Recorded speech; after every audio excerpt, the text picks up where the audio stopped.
we're going to try the auto park assist in the E-Class.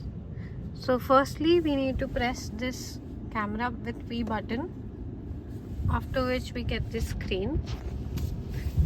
Now it asks us to drive forward to search for a parking space. So I'm in a parking lot right now. Let's see if it can detect something. Yeah, so it's detected a space. Now I press brake and I tap on the box. So it's asking me, please engage the reverse gear. So we'll put the car on reverse.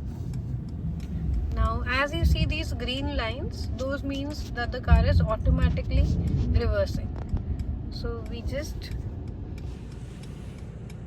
let the car do its thing. But it does say parking assist in operation, be ready to brake.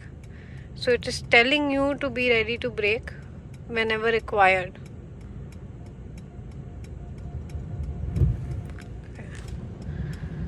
So now it's taken control of the steering wheel.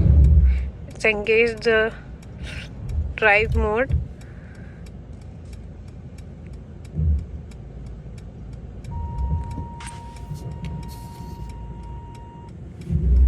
It's again put in reverse.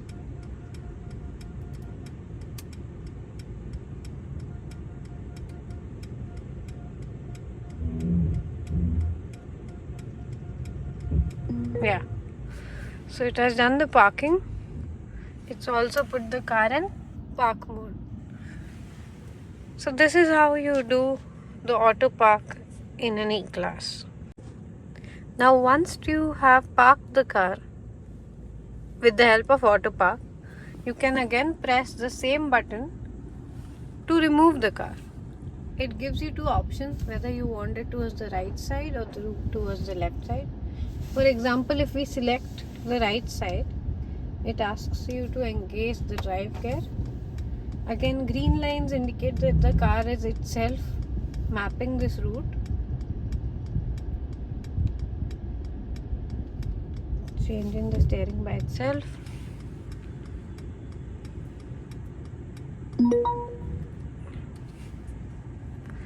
In case of any emergency, it tells you parking assist cancelled, take control of the vehicle. So while it is on park assist, if by in case if there is any kind of problem that it detects, like if there are people around or there are cars being driven around, it does tell you to take the control of the car.